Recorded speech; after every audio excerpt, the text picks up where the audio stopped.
ಮಹಾರಾಣಿ, ನಿಮಗೆ ಸುಂದರವಾದ ಮಗಳು ಹುಟ್ಟಿದಾಳೆ. ತುಂಬಾನೇ ಧನ್ಯವಾದಗಳು ತಾಯಿಮ್ಮ.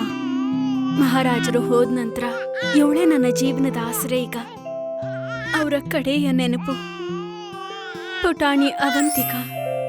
ಪುಟಾಣಿ ಅವಂತಿಕಾ ಮಹಾರಾಣಿಯ ಕಣ್ಣಿನ ತಾರೆಯಾಗಿದ್ಲು. ಆದರೆ ಅವಂತಿಕಾ 1 ವರ್ಷ ಆದಾಗ ಆಕೆಗೆ ಭಯಂಕರವಾದಂತಹ ರೋಗ ಬಂತು. ಎಷ್ಟೋ ವೈದ್ಯರು ಅವಂತಿಕಾಳ ಚಿಕಿತ್ಸೆ ಮಾಡಿದ್ರು. ಯಾವುದೇ ಪ್ರಯೋಜನ ಆಗ್ಲಿಲ್ಲ. ತಾಯಿ ಅಮ್ಮನ್ನ ರಾಜ್ಮಹಲ್ಗೆ ಕರೆಸ್ತಾರೆ. ತಾಯಿಮ್ಮ, ಅವಂತಿಕಾ ತುಂಬಾನೇ ಹುಷಾರ್ ತಪ್ಪಿದಾಳೆ. ನೀವೇ ಏನಾದ್ರೂ ಮಾಡ್ಬೇಕಿವಾಗ. ಇವಳನ್ನ ಸರಿಪಡಿಸೋಕೆ ಒಬ್ಬ ಮಾಯಗಾರ್ತಿಯಿಂದ ಮಾತ್ರ ಸಾಧ್ಯ. ಪಶ್ಚಿಮ ಕಾಡಿನ ಮಧ್ಯ ಅವಳ ಕುಟೀರ ಇದೆ. ಒಳ್ಳೆ ಜಾದೂಗರಣಿಯನ್ನ ಭೇಟಿಯಾಗೋದಕ್ಕೆ ಮಹಾರಾಣಿ ತನ್ನ ಮನೆಯನ್ನ ಬಿಟ್ಲು. ಕಾಡಿನ ಸರಿಯಾದ ಮಧ್ಯದಲ್ಲಿ ಒಂದು ಗುಡಿಸಲು ಕಾಣಿಸ್ತು.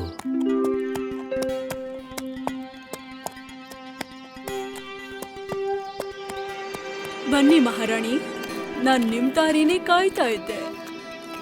ಅಮ್ಮ, ಅವಂತಿಕಾಗೆ ಹುಷಾರಿಲ್ಲ ಅಂತ ನಿಮ್ಗೆ ಈಗಾಗ್ಲೇ ಗೊತ್ತಿರಬಹುದು ಅಂತ ಅನ್ಸುತ್ತೆ. ಹೌದು, ಗೊತ್ತಿದೆ. ಮತ್ತೆ ಪರಿಹಾರ ಕೂಡ. ಮತ್ತೆ ಪರಿಹಾರ ಏನಂತ ಹೇಳಿ. ಅದು ತುಂಬಾನೇ ಕಠಿಣ ಇದೆ ಮಹಾರಾಣಿ. ಅವಂತಿಕಾಗೋಸ್ಕರ ನಾವೇನ್ ಬೇಕಾದ್ರೂ ಮಾಡ್ತೀವಿ. ನೀವು ನಿಮ್ಮ ಆಯಸ್ಸನ್ನ ಅವಂತಿಕಾಗೆ ಕೊಡ್ಬೇಕು. ಅಂದ್ರೆ ಅವಂತಿಕಾಗೆ 15 ವರ್ಷ ಆದಾಗ ನೀವು ಸತ್ ಹೋಗ್ತೀರಾ. ನನಗೆ ಒಪ್ಪಿಗೆ ಇದೆ. ನನ್ನ ಆಯಸ್ಸನ್ನ ನೀವು ಅವಂತಿಕಾಗೆ ಕೊಟ್ಬಿಡಿ.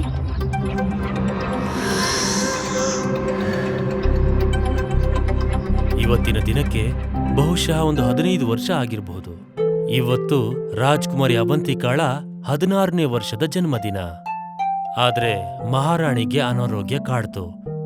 ಎಷ್ಟೋ ವೈದ್ಯರು ಚಿಕಿತ್ಸೆಯನ್ನ ಕೊಟ್ರು. ಮಹಾರಾಣಿಯವರು ರಾಜ್ಕುಮಾರಿ ಅವಂತಿಕಾನ ಕರೆಸಿ ಮತ್ತೆ ಹೇಳಿದ್ರು, ಕಂದ ಅವಂತಿಕಾ, ನಾನು ನಿನಗೆ ಒಂದು ಮುಖ್ಯವಾದ ವಿಷಯ ಹೇಳ್ಬೇಕು. ಮಹಾರಾಣಿ ಅವಂತಿಕಾಗೆ 15 ವರ್ಷಗಳ ಹಿಂದೆ ನಡೆದಂತ ಎಲ್ಲ ಘಟನೆಯನ್ನ ಹೇಳ್ತಾಳೆ.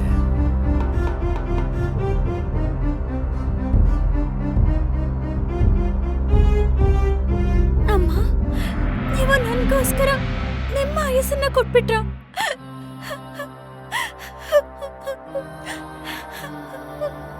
ಯುವರಾಣಿ ಅವಂತಿಕಾ ಯೋಚನೆ ಮಾಡ್ತಾಳೆ, ಆ ಒಳ್ಳೆ ಜಾದೂಗರಣಿಯನ್ನ ಭೇಟಿ ಮಾಡಿ ಏನಾದ್ರೂ ಒಂದು ಉಪಾಯನ ಪಡ್ಕೋಬಹುದು ಅಂತ. ಬಾ ಅವಂತಿಕಾ, ನನಗ್ ಗೊತ್ತಿದೆ ನೀನಿಲ್ಲಿ ಯಾಕೆ ಬಂದೆ ಅಂತ. ಅಜ್ಜಿ, ದಯಮಾಡಿ ನನ್ನ ತಾಯಿನ ಉಳಿಸ್ಕೊಡಿ. ಅವ್ರನ್ನ ಕೇವಲ ನೀನ್ ಬದುಕಿಸ್ಬೋದು. ಆದ್ರೆ ಹೇಗೆ? ನೀನು 7 ಸಮುದ್ರಗಳನ್ನ ದಾಟಿ ಪಶ್ಚಿಮ ಮಡಗಾಸ್ಕರ್ನಲ್ಲಿ ಅರಳುವ ಹೂವನ್ನ ತಗೊಂಡ್ ಬರ್ಬೇಕು. ಅದೊಂದು ಮಾಯಾವಿ ಹೂವು. ಅದು ನಿಮ್ ತಾಯಿನ ಕಾಪಾಡುತ್ತೆ. ಆದ್ರೆ ನಾನು ಇಷ್ಟು ಬೇಗ 7 ಸಮುದ್ರಗಳನ್ನ ಹೇಗ್ ದಾಟೋದು? ಇದರ ಮೂಲಕ. ಇದು ಸಹಾಯ ಮಾಡುತ್ತೆ.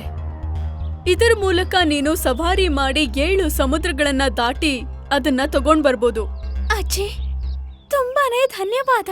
ಮತ್ತು ಅವಂತಿಕಾ ಜಾದುವಿನ ಚಾಪೆ ಮೇಲೆ ಏರಿ ಅಲ್ಲಿಂದ ಹೊರಟ್ಲು.